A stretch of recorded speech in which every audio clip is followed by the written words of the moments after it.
Καλησπέρα σε όλους. Άνοιξη του 2010 η Ρωμαιοκαθολική Εκκλησία συγκλονίζεται από τις αποκαλύψεις σε παγκόσμιο επίπεδο για χιλιάδες υποθέσεις σεξουαλικής κακοποίησης με πρωταγωνιστές καθολικούς ιερείς. Την ώρα που η διεθνής κοινή γνώμη παρακολουθεί σοκαρισμένη τη διστακτικότητα του Βατικανού να αναγνωρίσει αυτή την εφιαλτική πραγματικότητα, στην Ιρλανδία χιλιάδες φωνές μιλούν για δικαίωση και για μια πρωτοφανή συγκάλυψη που πηγαίνει πολλά χρόνια πίσω έως το 1917.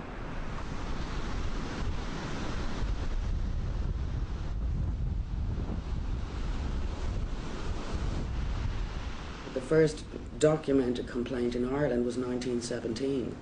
In 1922, which is the year our state was founded and the church practically wrote the constitution, there was enough concern that a set of instructions were issued from the higher echelons of the Vatican. Part of what they were told was that the cleric taking complaints and the victim making complaints had to sign an oath of silence and secrecy under threat of excommunication. The same document was reissued in 1962, only it started to cover convents also. In 1940, the first treatment centres for paedophile priests were opened, right? So they all knew for decades and decades.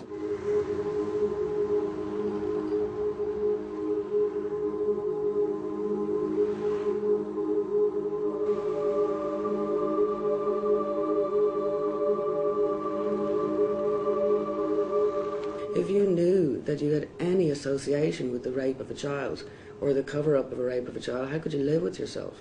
You couldn't live with yourself.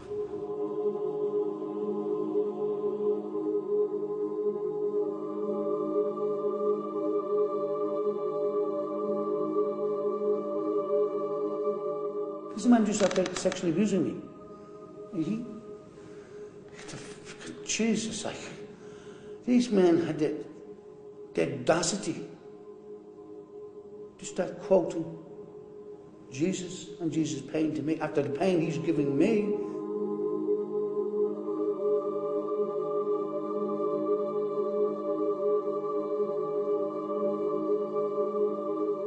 He was trying to put his hands around my private area, and then once he realised that I wasn't saying anything or doing anything or responding, then over a period of time he just became more comfortable doing that.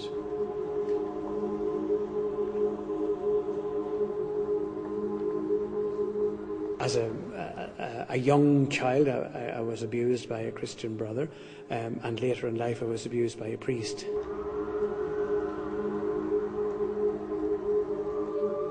I went to talk to a priest in my parish, and he wouldn't take the name of my abuser, he wouldn't take the name of the chaplain, and he told me that it was probably my fault.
Until the philosophy which holds one race superior and another inferior. Had you planned it to do that on camera, or was it something that... No, I planned it. Yeah. Well, to me it was great because I was able to stand up and say who I am and what I represent, and that I'm not a pop star. I wasn't in music so that I could be a pop star. I wasn't attracted to music so I could be a pop star. I was attracted to music so I could stand for what I believe in. We have confidence in the victory of good over evil.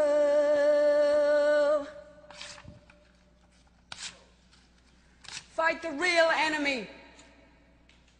Like if you picture for a second in your head a little boy you know being raped, and ask yourself, is his humility, you know, can it be compared to the fucking humility of these people with all their riches and all their la la la and their lies, and they're not actually accepting what happened? They should have been on their knees roaring crying.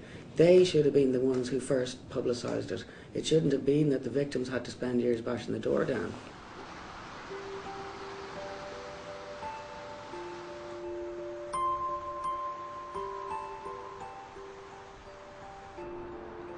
I grew up in Dublin, in a working class area, and a nice part of Dublin, and I was living at home obviously, and I always wanted to be a priest from a very young age, and the obvious thing to do at a young age in Dublin for boys was to become an altar boy, and I would have been about 9 or 10, and then Father Payne, he didn't wear black at all, and he only wore his collar occasionally. So he sort of came across as quite trendy in those days, and some people called him very charismatic, and that gave him an added kudos, if you like, and made him that bit more special. Normally during the summertime there'd be an 8 o'clock morning mass, but there would be no altar boys at it. But he asked the sacristan in the church to ask for a couple of boys to serve the mass. I think he asked for a couple of boys in particular. And so I was happy to be asked to do it, and I went around and did it. So that gave him a way to have me down at the house on my own, and then he would start sort of putting his arms around you, or giving you a hug, and maybe tickling you then. And over time it ended up sitting on his couch, and you'd be watching television. So it ended up basically with he was very surreptitiously trying to put his hands around my private area. So what I decided to do as a child was just to focus, regardless of what Father Payne was doing to me, was just to focus on the television. And that was my coping mechanism.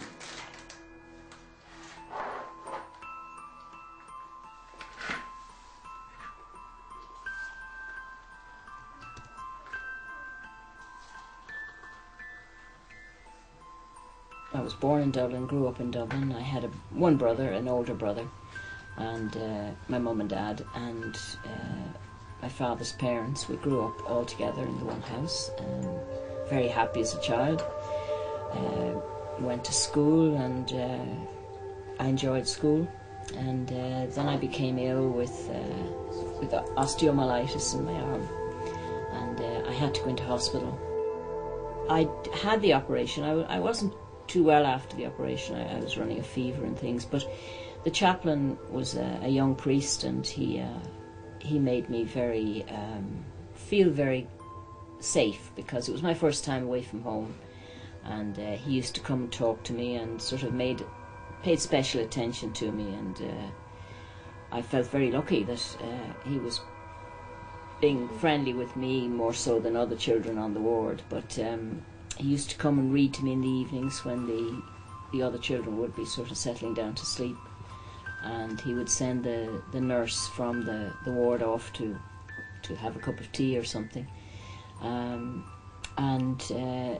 the reading developed into he wanted to play games of a certain type, and that gave him eventually access to me, and on the pretext of playing a game he began to interfere with me physically and then sexually, and basically he was abusing me sexually.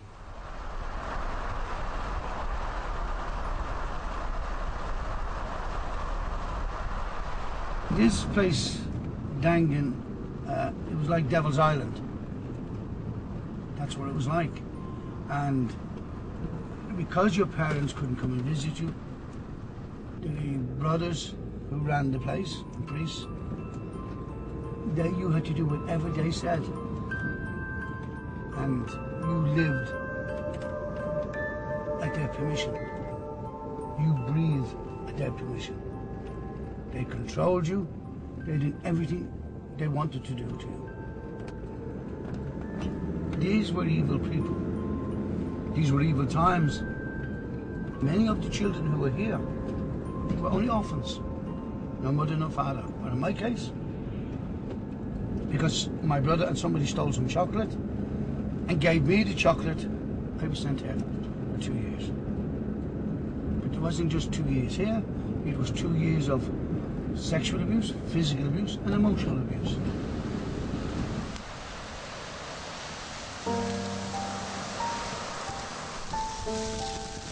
They preached God and made us go to Mass every morning. They did not act like God. In fact, God was taken away from me down here. I lost my God in Dangan.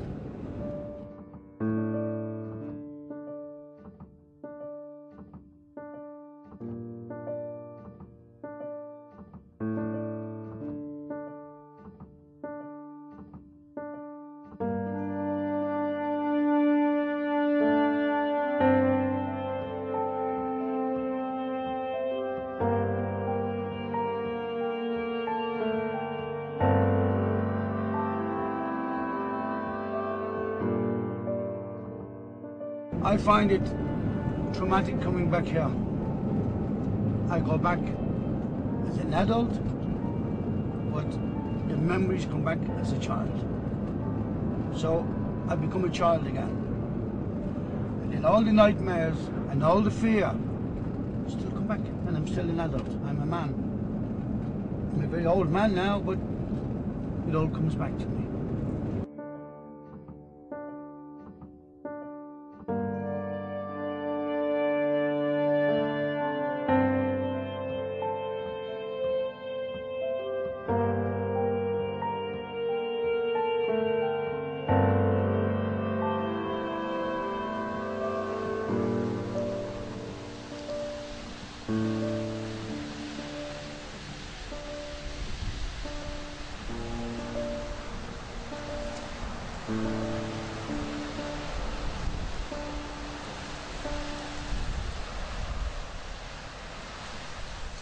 Μέχρι πρόσφατα, τα εκκλησιαστικά τάγματα στην Ιρλανδία και οι επισκοπές της χώρας αρνούνταν να συνεργαστούν για την διερεύνηση αυτών των καταγγελιών.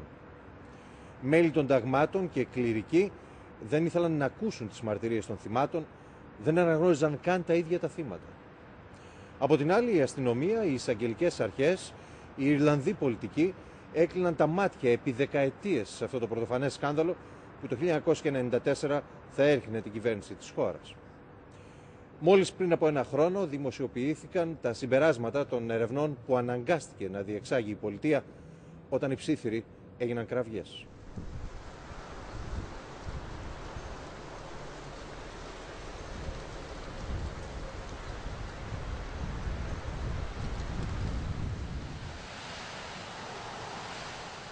I was crossing there, and he said, "Come." And I said, "What?" He said, "You shouldn't be out on your own." I said, "I was sent."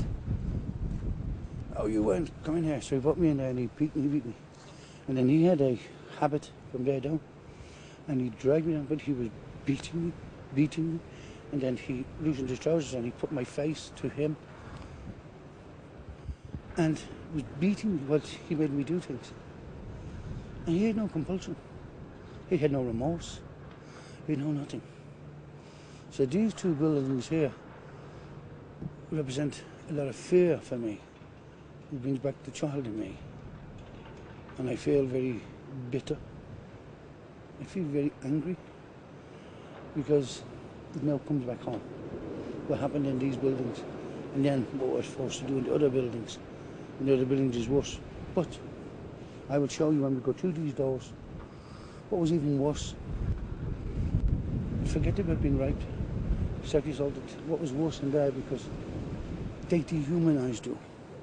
They would tell you your father doesn't love you, your mother doesn't love you, that they were your parents, and you are a core as explained, is a wild animal. So you're not human.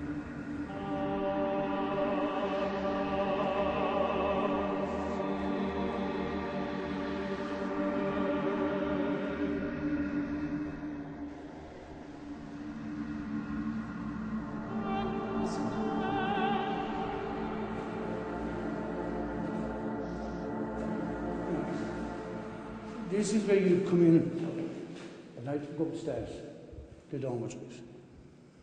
But this is the worst part of the lot, here to here and back. Because when you went up at night, you'd be terrified. Who would be next? Because you could hear here, when the child was flogged here, naked, you could hear the screams in the bedrooms. So all the children could hear. You could hear the noise, look. Hollow. So imagine a whip.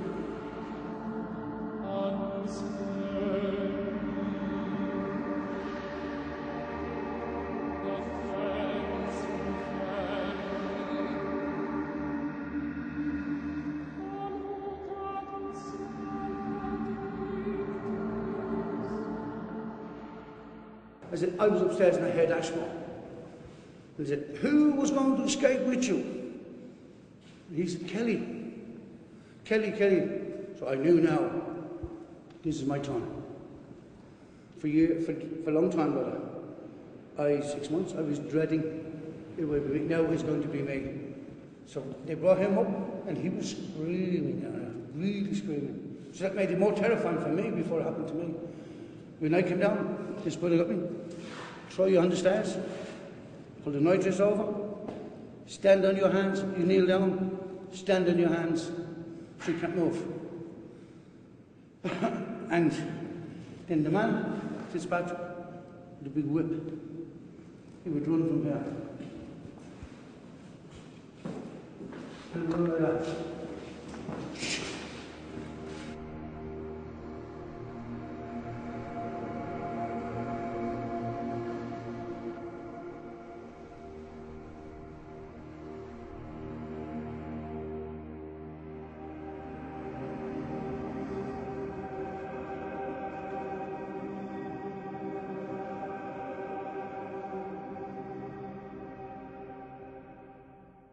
From morning to night, it was fear. Fear. That's the worst part, fear. Not the beatings, not the rape, the sexual assault. The fear that it will happen. Fear. And sometimes, fear of not being loved. You weren't cherished, but you would try to be cherished. You would actually then try to be cherished by them. So you believed you wanted to be nice to the master. So he wouldn't hit you, but he'd give you treats. But that, to me, is the most evilest thing to do to a human being.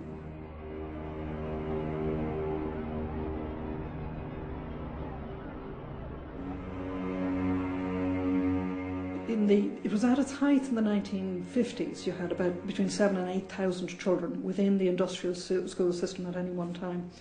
Overall, you've had 150,000 children go through that, and they set out to break them, and they did very successfully through vicious emotional, psychological and physical abuse. And then on top of that, you had sadistic sexual abuse. So we had a pretty grotesquely dysfunctional society, and children suffered savagely as a result of it. You had an extraordinary situation where you had this complete aberration at the heart of a society that kind of did believe that it was the holiest. We did believe we were the holiest people in the whole world, that we were the most Catholic, we were the most Christian, we were the Pope's favourite people. No other country was as Catholic as we were. We were 99% Catholic, and God help the 1% who weren't. We kind of did, and we were the land of saints and scholars, and we sort of did believe that. Στην Ιρλανδία, η παρουσία της Καθολικής Εκκλησίας καθόρισε την εθνική ταυτότητα, διαμόρφωσε το εκπαιδευτικό σύστημα, συνέβαλε στη δημιουργία της καθολικής μεσαίας τάξης. Τον 20ο αιώνα και μετά την ανεξαρτησία της χώρας, το 1922, η καθολική ηθική κοινωνία έγινε η Ιρλανδική κοινωνία. Τότε η πολιτεία αποφάσισε να επιδοτήσει την Εκκλησία και να της παραχωρήσει την ευθύνη κυρίως στους τομείς της εκπαίδευσης και της υγείας. For those decades in Ireland, you really didn't touch the Catholic Church. The Catholic Church were an immense power in the land, and I mean, I've compared it. I suppose the closest thing really is that you could look at, and it's not too extreme a comparison, is to the Taliban and to that sort of religious control, moral control of a society. Η Μέρι Ράφτερη είναι η δημιουργός 2 ντοκιμαντέρ που έσπασαν τον κύκλο της σιωπής στην Ιρλανδία. Το 2002 αποκάλυψε τα περιστατικά σεξουαλικής κακοποίησης που συγκάλυπτε για χρόνια το Ιρλανδικό κράτος και η Αρχιεπισκοπή του Δουβλίνου. 3 χρόνια νωρίτερα, το 1999, έφερε στο φως τις κτηνοδείες των εκκλησιαστικών ταγμάτων της Καθολικής Εκκλησίας σε αναμορφωτήρια, ορφανοτροφία και εκπαιδευτικά ιδρύματα. These institutions where so many thousands of children were abused were in every little town. They were in every town around the country. Everybody knew about them, but people didn't ask any questions. They couldn't sort of deal with the enormity of what it is they might suspect.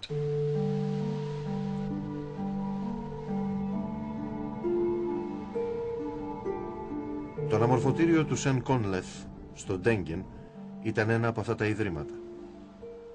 Εδώ από το 1940 έως το 1973 φυλακίστηκαν περισσότερα από 5.000 παιδιά ηλικίας από 11 έως 17 ετών.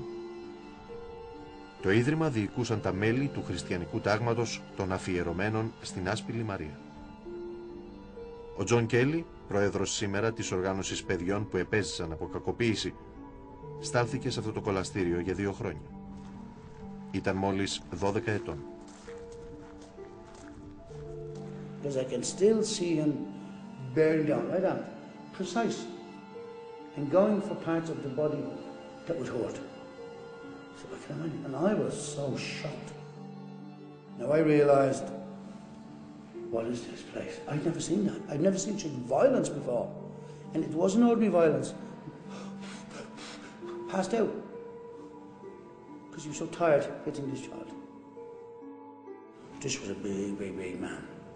He used to do weights, and he'd have a ball sometimes, we used to call it for playing handball, and he'd squeeze these in his hands like that for his muscles. And then he used me as an excuse for being wet and dirty to get me into the shower. Well, something else happened. Very sinister, very bad. And when I was bleeding and when I was blood coming from me and I was crying in pain, this was the man. He said to me, Christ gave me a whack, whoosh, back of his hand, and said, Christ died for you, you little that word, animal. Christ died for you, and you sit there crying and in pain. He talked about nails in Christ's hands. This man just started sexually abusing me. And Jesus, like, these men had the audacity to start quoting Jesus and Jesus' pain to me after the pain he's giving me, and then told me I must shut up.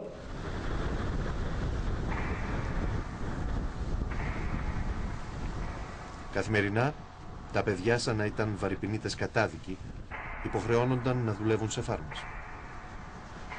Η διοίκηση του Ιδρύματος πωλούσε τα αγροτικά προϊόντα στην τοπική αγορά και συγκέντρωνε χρήματα. Το Ντέγγεν ήταν στην πραγματικότητα μια φυλακή καταναγκαστικών έργων. Ένα στρατόπεδο τύπου Auschwitz στο ολοκαύτωμα του καθολικισμού. Οι νεαροί κρατούμενοι μπορεί να μην είχαν στολές, αλλά είχαν αριθμούς. Ο Κέλλι ήταν ο αριθμός 253. Now, every item of your clothes, you would have a jacket, small jacket, insufficient to protect you. A number, your number. Your shirt, your number. Your vest, undervest, your number. Your underpants, your vest. Trousers, your number. Your socks, your number. Your boots, your number.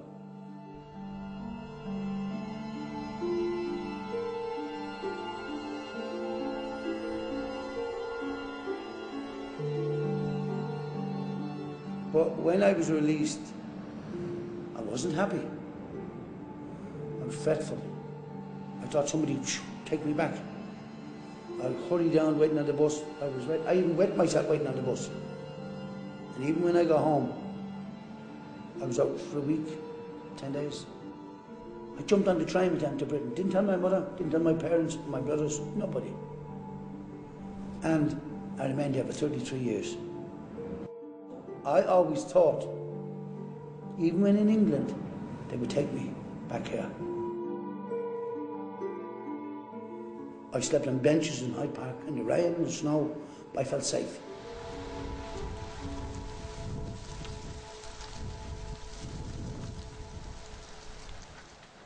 I was very confused. I was very, very confused and began to feel there was something wrong with me that was making it all happen. I didn't say it to anybody because I suppose after it had happened a couple of times I thought that what he's doing is wrong, but I felt very ashamed and it just... I didn't want anybody to know really that this was happening to me. Η Μέρι Κόλινς ήταν 12 ετών όταν χειρουργήθηκε στην παιδιατρική κλινική Κράμλιν του Δουβλίνου. Η κακοποίησή της από τον εφημέριο που λειτουργούσε στο παρεκκλήσι του νοσοκομείου ήταν μόνο η αρχή. He took photographs of me as part of the abuse, and that was probably the worst part of the abuse because I felt so degraded, and I wouldn't have had those words then, but I just felt dreadful. And when I left the hospital, I worried a lot about what had happened to the photographs he took. I went back to school, and I'd been very popular in school. I'd been very happy in school. But I went back to school, and I was just so scared and frightened that the other girls would know. Τα Χριστούγεννα, ο ιερέας έστειλε στη νεαρή κοπέλα μία από αυτές τις φωτογραφίες μαζί με μια ευχετήρια κάρτα. Η Κόλινς πνιγόταν στην ντροπή. Κλείστηκε στον εαυτό της. Απομακρύνθηκε από τον αδερφό, τον πατέρα της, από τα αγόρια της ηλικίας της. Παντρεύτηκε λίγα χρόνια αργότερα, έκανε ένα παιδί, αλλά παρέμεινε βυθισμένη στη σιωπή και στην κατάθλιψη που συνοδευόταν από κρίσεις πανικού. So the first person I ever spoke to was a doctor. And then I told my husband. And then my next act was to go and tell the church. But I went to talk to a priest in my parish, and I told him what had happened, and he wouldn't take the name of my abuser. He wouldn't take the name of the chaplain, and he told me that it was probably my fault. And he told me that I could forget about it now because I was forgiven. I was so distraught, I just couldn't speak to anybody again. I just stopped. I wouldn't talk to anybody, and it was another 10 years before I spoke about it again.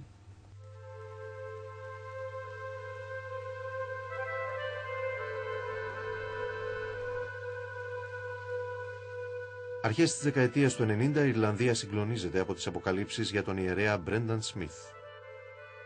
Ο Σμιθ κακοποιούσε παιδιά στην Ιρλανδία, τη Σκωτία και τις Ηνωμένες Πολιτείες επί 40 χρόνια.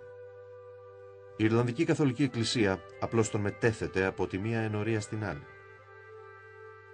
Ο δημοσιογράφος των Irish Times, Πάτσι Μαγκάρι, θυμάται. He was originally detained in Northern Ireland in 1993 and jailed there. He was then extradited down to the Republic of Ireland in 1998 and jailed here and died within a month of being sentenced to, I think it was 12 years here at that time. And it caused quite a sensation at the time that he had gone on abusing children for so long, and that the response of the church authorities was simply to move him every time there was a complaint.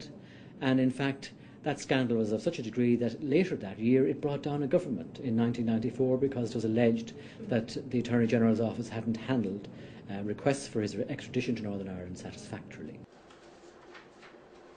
Εκείνη την περίοδο η Μέρι Κόλινς βρήκε το θάρρος να μιλήσει ξανά για το δικό της εφιάλτη, για τον πατέρα Πολ.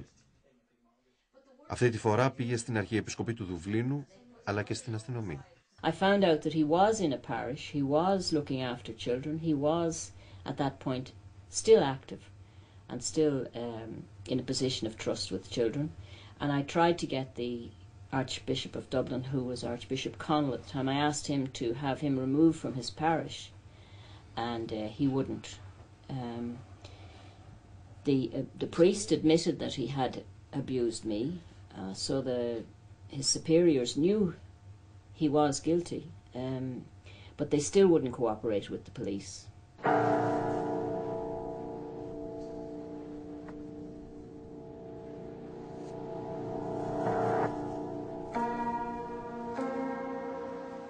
As an 11, 12-year-old boy, I wasn't going home to discuss sexual matters with my parents, and it was also, you know, as a child in the 70s, it was what word would I even use? I wouldn't have even known what words to use to say to somebody what was happening, and also there was the thought of, if you tell, well, who do you tell, and then what do you tell, and then if you tell somebody, does that mean everybody finds out? That made me feel very inhibited then, and it also made me feel very inhibited about myself physically. So I had very, you know, at a time when I was 15 or 16, young, blonde, probably relatively handsome, good looking, but I felt ugly. I felt very unattractive. I just, you know, I covered myself up. I wore black all the time. Ο Άντριου Μάντεν, ένα παπαδοπέδι στην ενορία Σάτων του Δουβλίνου, υπέμενε επί 2,5 χρόνια το μαρτύριο της σεξουαλικής κακοποίησης. Ο ιερέας Ιβάν Πέιν εκμεταλλευόταν τη σιωπή, τη σύγχυση και την τροπή του παιδιού. Το 1981, όταν ο Άντριου έγινε 17 ετών, αποκάλυψε την αρρωστημένη συμπεριφορά του πατέρα Πέιν σε έναν καθηγητή του. Εκείνος κατήγγειλε την κακοποίηση στην Αρχιεπισκοπή και έλαβε τη δέσμευση ότι θα ληφθούν μέτρα, ότι το θέμα θα τακτοποιηθεί. Ο καιρός περνούσε όμως και ο ιερέας εξακολουθούσε να λειτουργεί κανονικά στην εκκλησία. And he went back to Archbishop's house and said, "What are you doing with this priest?"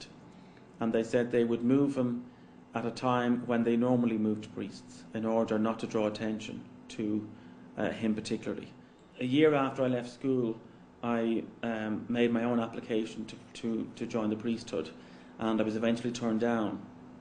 So that was a very shocking experience for me. I knew that they had allowed Ivan Payne carry on be a priest. So I already felt very bad about myself, and now I was learning that this child molester was more suitable for the priesthood than I was, and somewhere in my mind that was really very, very damaging to me as a person. And shortly after that I started drinking.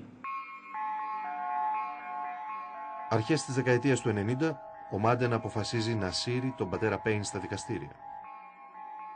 2 χρόνια μετά, οι δικηγόροι των δύο πλευρών καταλήγουν σε συμβιβασμό. Ο ιερέας θα πλήρωνε ένα ποσό της τάξης των 35.000 ευρώ και ο Μάντεν δεν θα μιλούσε ποτέ ξανά για την κακοποίησή του.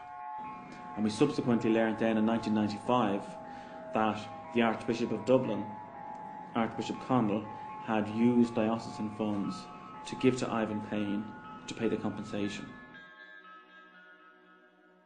Τον Απρίλιο του 1995, με συνέντευξή του στην εφημερίδα Irish Press, ο Άντριου Μάντεν γίνεται ο πρώτος Ιρλανδός που μιλά ανοιχτά και δημόσια για τη σεξουαλική κακοποίησή του από καθολικό ιερέα.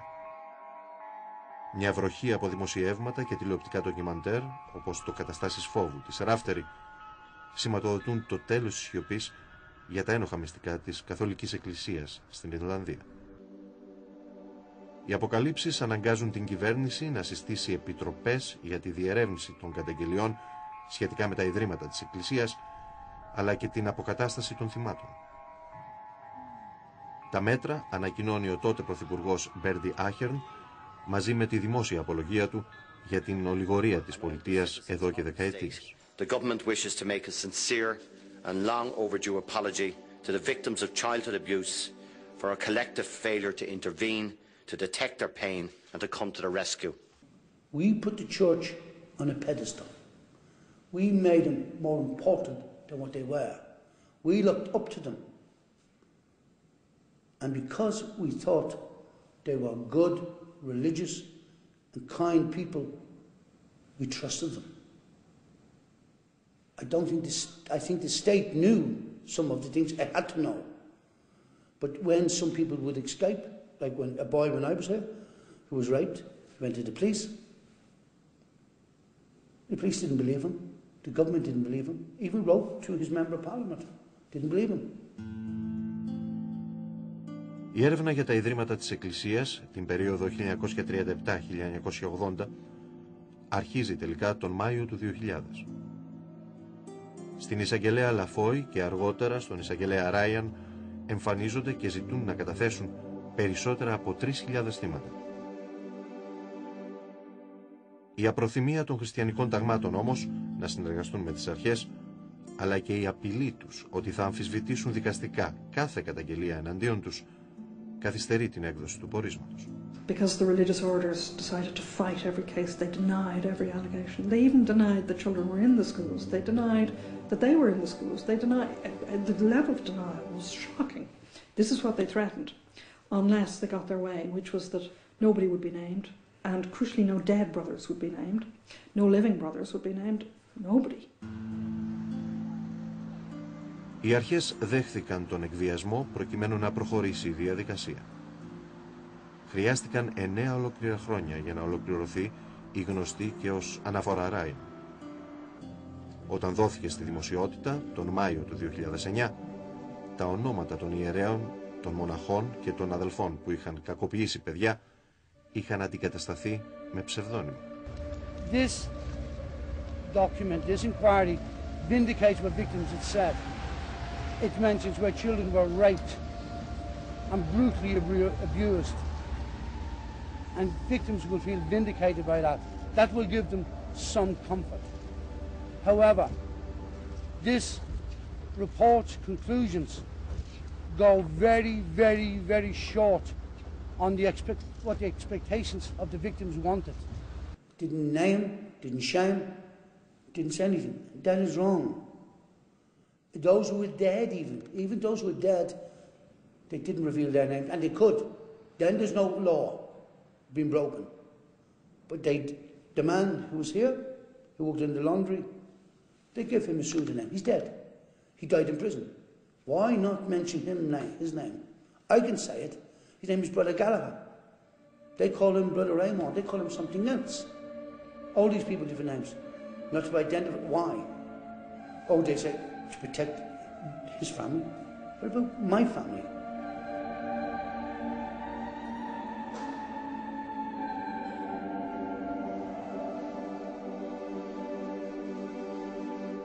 You know, one of the most extraordinarily damning conclusions ever, anywhere, about the Catholic Church on such a scale, talking about endemic, systematic, widespread, whole-scale abuse of tens of thousands of children by members of religious orders, and the Vatican is completely silent on this.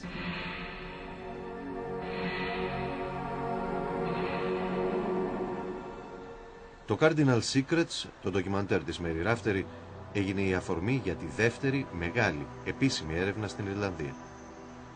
Η επωνομαζόμενη Επιτροπή Μέρφυ ανέλαβε να ρίξει φως στα σκάνδαλα σεξουαλικής κακοποίησης, αλλά και στο χειρισμό τους σε μια από τις μεγαλύτερες καθολικές αρχιεπισκοπές στον κόσμο, στην Αρχιεπισκοπή του Δουβλίνου. Bishops knew, archbishops knew, parish priests knew, monsignors knew, everybody at every senior level. I mean, we had one case where before, it never got anywhere, of course, because it never got to case, but one mother calculated, she totted them up on her fingers. She had told 7 priests, 2 monsignors, 2 bishops, 2 auxiliary bishops, and an archbishop she was told, knew about this priest who was going around abusing kids. He was moved to another parish where he carried on abusing kids, moved again to another parish, carried on abusing kids. Extraordinary litanies of this kind of covering. So we told these in Cardinal Secrets in 2002. Ο φάκελος της Επιτροπής Μέρφυ άνοιξε τελικά το 2005. Τα συμπεράσματα δημοσιοποιήθηκαν 4 χρόνια αργότερα, τον Νοέμβρη του 2009. Η Επιτροπή εξέτασε εκατοντάδες καταγγελίες σεξουαλικής κακοποίησης εναντίον 172 κληρικών. Ανάμεσά τους, με το ψευδόνυμο Πάτερ Έντμοντους, ήταν ο πατέρας Πολ Μαγκένης, ο βιαστής της Μέρι Κόλμινς. it turns out that the diocese had details on this priest's file of him abusing children in the hospital the same year as I was abused. So they actually knew he was an abuser already. They'd known 35 years before that he was an abuser, but they'd never done anything about it. Now he's in his 70s. But, I mean, that man alone must have had hundreds of victims over 30, 40 years. And they could have stopped him 2 months after my abuse. And when I challenged the Archbishop, who later became Cardinal Connell, when I challenged him in a face-to-face meeting and said, why are you leaving children at risk? And why are you not cooperating with the police? His attitude was, I couldn't ruin this man's life. He was entitled to his good name. Στην αναφορά Μέρφυ εμφανιζόταν ένας ακόμη γνωστός ιερέας. Ο πατέρας Πέιν, ο άνθρωπος που κακοποιούσε τον Άντριου Μάντεν. But if the church hadn't covered up for him in 1981, he couldn't have gone on to sexually abuse more children. And the Murphy report identified at least 7 boys who were sexually abused by Ivan Payne after he had been moved to Sutton. Obviously, what happened to the children made you cry. You know, you shouldn't even read it because you'll never sleep again. Before I read any of this stuff, I was a person who had to sleep in pitch black or I couldn't sleep. Since I read the stuff back in March, I have to have a light on. Can't go to sleep without the light on. The stuff didn't even happen to me. That's just from reading it, you know. So it's really very upsetting, you know. Η Ιρλανδή τραγουδοποιός Σινίντ Οκόνορ ήταν από τις πρώτες φωνές που υψώθηκαν ενάντια στη σεξουαλική κακοποίηση από καθολικούς ιερείς. Το 1992, λίγες μέρες μετά την ευνηδιαστική κίνησή της να σκίσει τη φωτογραφία του Πάπα Ιωάννη Παύλου σε ζωντανό πρόγραμμα του αμερικανικού δικτύου NBC, εμφανίστηκε σε συναυλία όπου δέχτηκε τις αποδοκιμασίες πιστών καθολικών.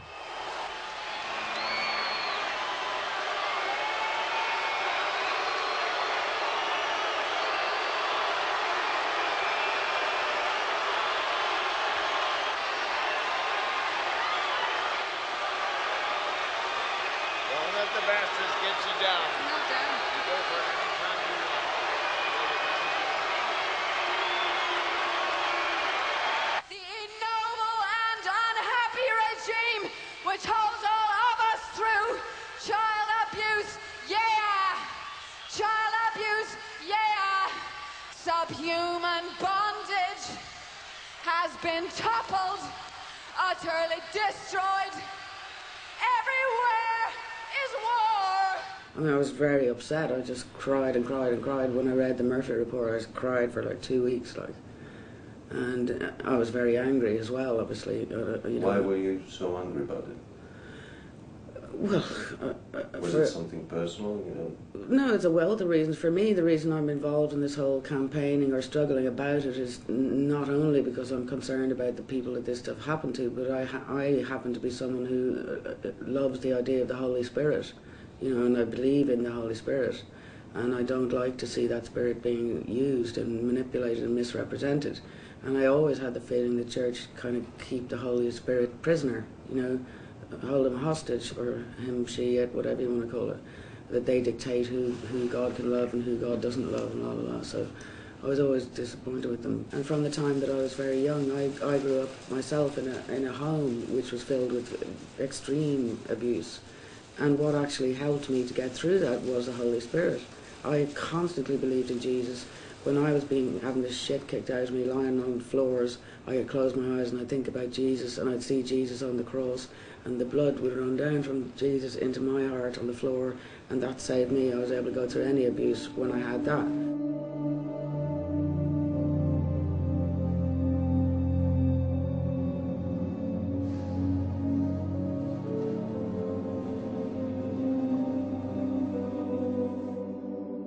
Ένα από τα πιο τραγικά στοιχεία της αναφοράς Μέρφυ είναι η αποκάλυψη ότι το 1987 σχεδόν κάθε επισκοπή της Ιρλανδίας ζήτησε τη συνδρομή μιας ασφαλιστικής εταιρείας που ήλεγχε η Εκκλησία, της Church in General. Αιτία ήταν το κύμα καταγγελιών για σεξουαλικές κακοποιήσεις που εκείνη την εποχή ερχόταν από τις Ηνωμένες Πολιτείες. So they insured themselves against compensation claims. What they didn't do was they didn't change their policy of moving priests from parish to parish once they were accused of abuse. They didn't change their policy of refusing to tell the civil authorities and the police about them so they could be put in jail. They didn't change their policy of constantly denying to the child victims and their parents that anything was wrong. I mean, what parents and children met was a wall of denial, and so, they were told in Ireland and everywhere else in the world, "You're liars, you're making this up, this is not true, no priest would ever do this." Power. It is, it was a Catholic historian in the 19th century, a British English Catholic historian, Lord Acton, who coined the phrase, "Power corrupts, absolute power corrupts absolutely." The Catholic Church had absolute power in this island, certainly in the Republic, in this state. They ignored church law, they ignored state law. They could do what they liked, and they did what they liked. They brushed under the carpet, moved these guys around to protect the reputation of the institution and its resources and its assets and its most important people, the priests.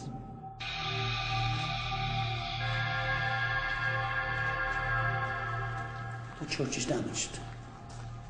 It's damaged not for what these people did to the children, the abusers, the paedophiles. The church is damaged because the cardinals, the bishops, the Pope does not accept responsibility that they got it wrong.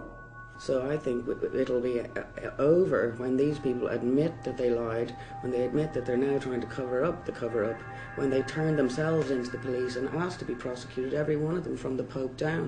They all knew, they all covered up, they didn't give a damn about rape of children. And I don't like, say, when people say abuse, that waters down what we're actually talking about here.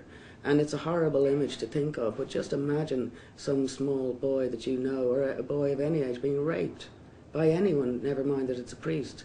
Οι απόψεις της Σινίτο Κόνορ ακούγονται υπερβολικές ορισμένες φορές, αλλά είναι οι απόψεις του καλλιτέχνη, απόψεις χρήσιμες για την ευαισθητοποίηση μιας κοινωνίας απέναντι σε τέτοιου είδους περιστατικά, που σε κάθε περίπτωση δεν χαρακτηρίζουν το σύνολο της Καθολικής Εκκλησίας και του δόγματος. Οι πιο ψύχρεμες επικριτικές φωνές ακούγονται από το εσωτερικό της Ιρλανδικής Εκκλησίας. Ο Άντριου Φέιγκαν, εκπρόσωπος της Αρχιεπισκοπής του Δουβλίνου και της Υπηρεσίας για την Προστασία Παιδιών που ιδρύθηκε το 2003, παραδέχεται τα σφάλματα του παρελθόντος και το Γολγοθά που έχουν τώρα μπροστά τους πιστοί και Εκκλησία. I suppose, and this is something that the Murphy report has highlighted, there was the concern for the reputation of the church and a sense that, you know, if we could somehow deal with these matters without making too big a deal of it, well, so much the better. That was clearly a mistake. I think that the impact of the Murphy report has been huge, not just for people who've experienced abuse, but for the church generally. The revelations have been so horrific and so extensive that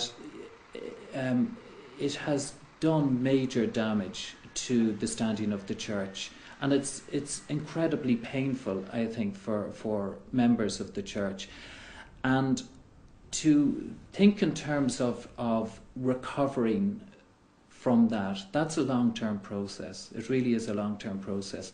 The head of the Catholic Church in the world has acknowledged that the abuse has happened, has apologised for it, has acknowledged that it was not well handled in the Archdiocese of Dublin.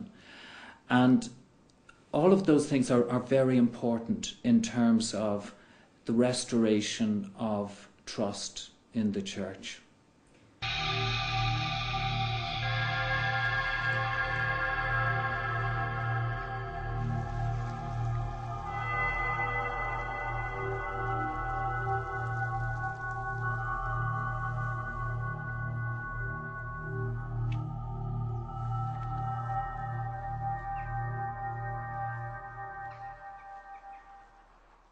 Ήταν τέτοια η προσπάθεια της Ιρλανδικής Καθολικής Εκκλησίας να αποποιηθεί τις ευθύνες της για τα σκάνδαλα σεξουαλικής κακοποίησης, που το 2000 συνέταξε μια αναφορά για τις κακοποιήσεις σε ολόκληρη την Ιρλανδία. Σκοπός αυτής της αναφοράς ήταν να καταδείξει ότι οι κακοποιήσεις δεν είναι μόνο πρόβλημα της Καθολικής Εκκλησίας, αλλά της ίδιας της Ιρλανδικής κοινωνίας στο σύνολό της. Το ερώτημα είναι τι γνώριζε και τι έκανε όλα αυτά τα χρόνια η Αγία Έδρα. Η συνάντηση των Ιρλανδών Επισκόπων με τον Ποντίφικα, η αποστολή 4 καρδιναλίων στο Δουβλίνο και η επιστολή με τη συγγνώμη του ίδιου του Πάπα προς τους καθολικούς της Ιρλανδίας είναι δύσκολο να δώσουν απαντήσεις στις καταγγελίες των θυμάτων για συγκάλυψη, την ώρα μάλιστα που συνεχίζονται οι αποκαλύψεις για το ρόλο του Βατικανού στην τραγωδία της Ιρλανδίας.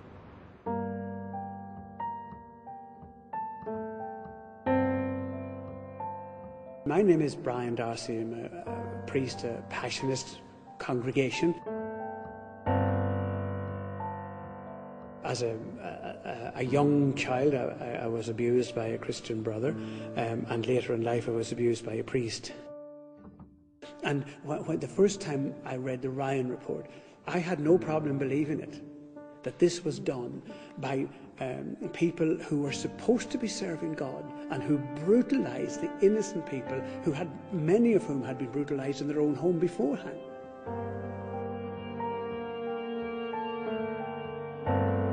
The Ryan report indicated that people who had given their entire lives at the service of God had in fact, on the one hand, abused children, and on the other hand, which is just as evil, people who knew that that happened did nothing to stop it and sometimes encouraged the activity of it.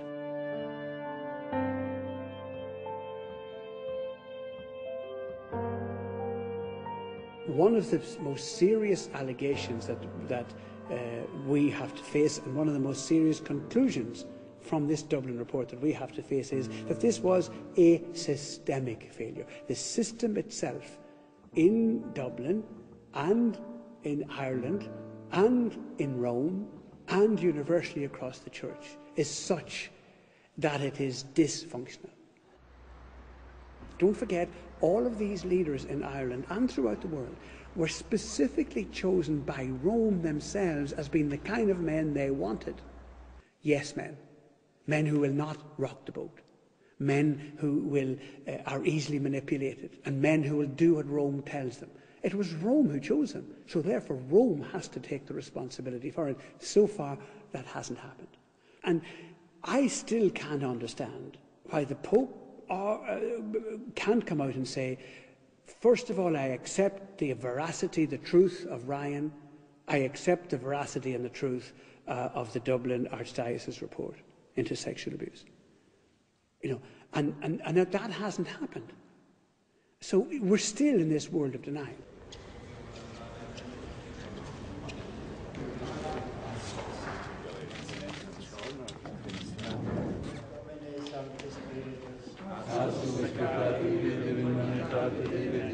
As you know, in recent months the Church in Ireland has been severely shaken as a result of the child abuse crisis. As a sign of my deep concern, I have written a pastoral letter dealing with this painful situation. Ένα μήνα μετά την πρόσκληση των Ιρλανδών Επισκόπων στο Βατικανό, ο Πάπας Βενέδικτος ανακοινώνει την αποστολή μιας επιτροπής 4 καρδιναλίων σε επισκοπές της Ιρλανδίας. Η λεγόμενη αποστολική επίσκεψη σκοπεύει να ερευνήσει σε βάθος, για λογαριασμό της Αγίας Έδρας, τα ζητήματα που έχουν προκύψει από τις καταγγελίες εναντίον της Εκκλησίας. Ο Ποντίφικας ανακοινώνει την αποστολική επίσκεψη σε μια ανοιχτή επιστολή προς όλους τους καθολικούς της Ιρλανδίας, στην οποία πρωτίστως ζητά συγγνώμη. Η επιστολή διαβάζεται την Κυριακή των Βαΐων σε όλες τις εκκλησίες.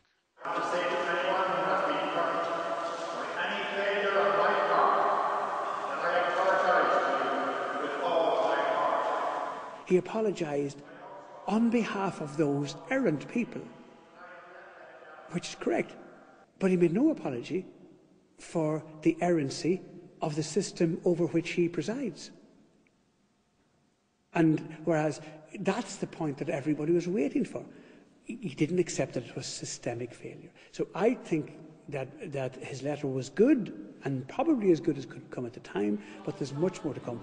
And I dread the thoughts of what a visitation is going to do, because I really, from visitations across the world, the result usually is a reimposition of Rome and blaming gay people in seminaries and lax theologians and women people, and it'll blame everybody else for this laxity. That's not what's going to happen. That's not what happened there in the church. The Irish church was ruined by clerics who were appointed by Rome to rule it.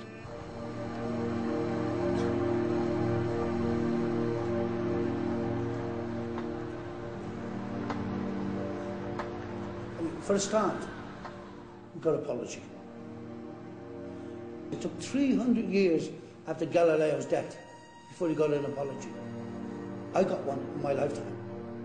And all the thousands of victims, we got one in our lifetime.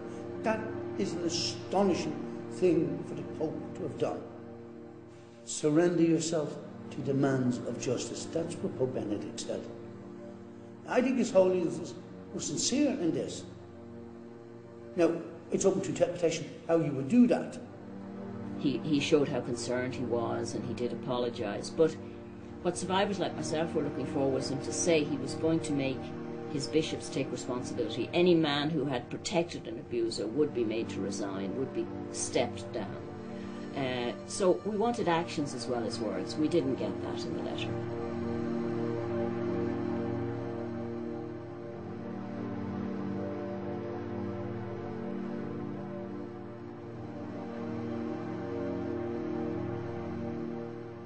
I was angry about the Pope's letter because it just was insult after insult to our intelligence. It was a study in the art of lying. It was pure lying. He starts with a lie. Oh, I'm concerned to have heard, I'm as concerned as you to have heard these things, as if he only bloody just heard it when we did. They knew about it decades ago, And then to have a Pope come along and say, well, it's because you didn't really believe enough in God that all of this happened to you.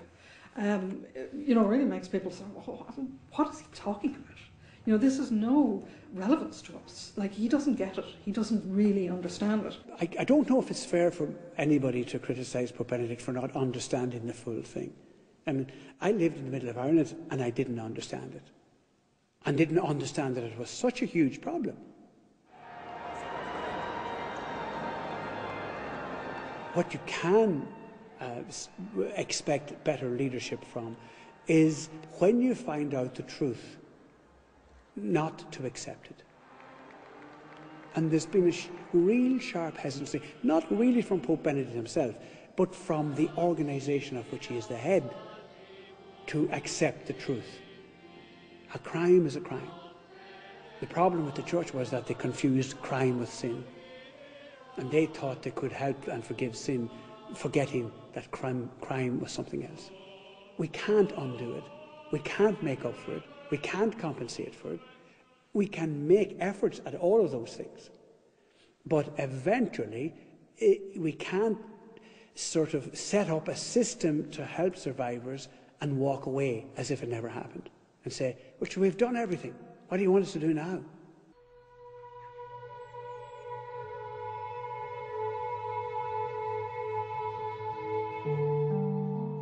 Η επιτροπή που συνέστησε το Ιρλανδικό κράτος για τα θύματα σεξουαλικής κακοποίησης στα Ιδρύματα της Καθολικής Εκκλησίας έχει αποζημιώσει μέχρι σήμερα συνολικά 14.000 ανθρώπους με 1.300.000.000 ευρώ.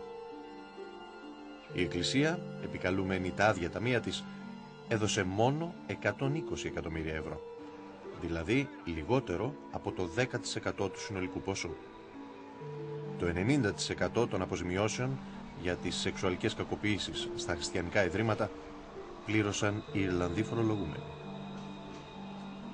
The present Bishop of Ferns, came out and stated, not asked, but it stated that we, the Irish people, have a God-given duty to help the church to pay their compensation to the victims and to pay the church's legal fees, right? Now that shows you, again, they don't give a shit. They're laughing at us. They think we're idiots, and they think that we will never understand that we deserve better.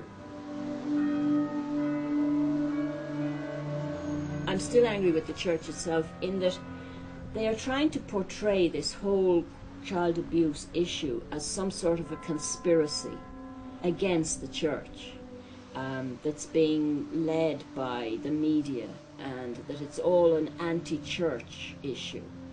They don't seem to take responsibility for the fact that it would not have happened if the leadership of the church had behaved as they should have done and had not protected abusers.